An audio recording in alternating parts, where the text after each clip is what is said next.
Jürgen, City have won 6 titles in the last 10 years, but only won once at Anfield, and that was in an empty stadium.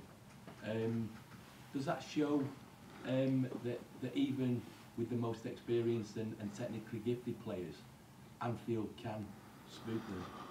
It was a mix of Anfield and a team. I would say that Anfield alone wouldn't have done it, but yes, like empty stadium didn't help, but just the crowd wouldn't help as well. So the boys are needed. So yeah, but we weren't really.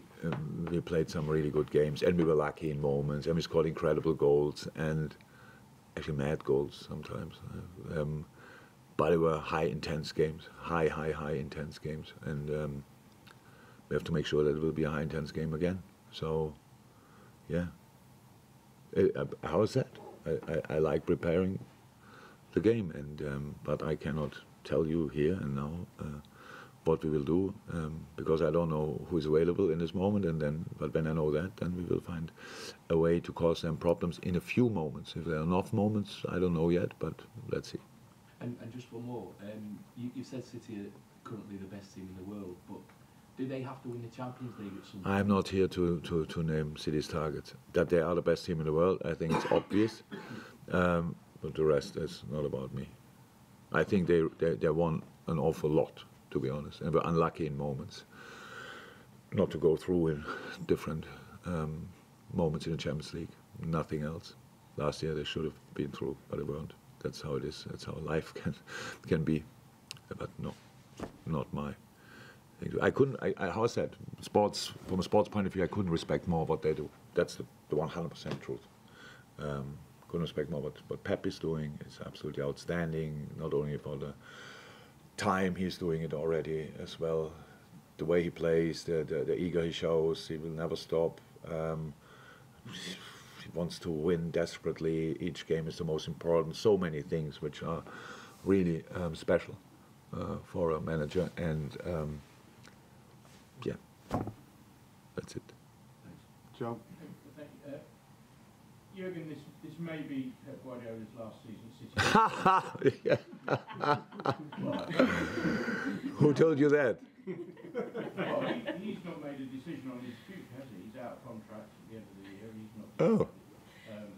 Oh, I didn't know that. Yeah. So I just wondered if you would like him to stay. Yeah. Like him to stay for a few years because the rivalry's been so fantastic, or No, I would prefer Pep is doing a sabbatical for 4 years or so. Are you serious? 100%. It's making it easier for you guys. Not easier, but at least a bit more. Actually, my preferred solution would have been he would have had a sabbatical the last 4 years. Then honestly, it's a joke, but it's I have no idea. How I said, and I said it. I don't know how often I have to say it, or maybe I don't have to, but I think it.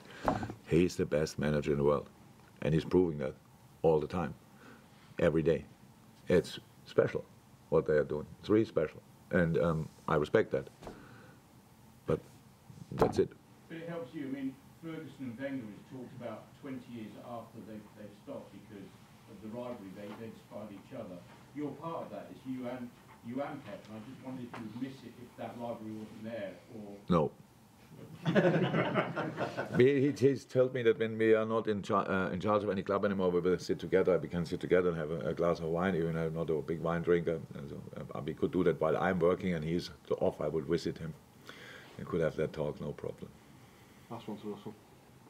Yes, just on that rivalry between yourself and Pep, you have been the main adversary of Pep during his time here. You've run him very, very close. But I think you've said that he's the best manager in the world. A minute ago. Do you think you've got the toughest job in the world then, because you are that main adversary? Yeah. But it's fine. I'm a very happy person. I have no problem with the situation or anything like that. I never understood that, to be honest, when you are in other sports, obviously, I don't. Let me say, it's not. I'm not Nadal or not Federer, and Pep is not Nadal, but they compete on the highest level and we're our best friends.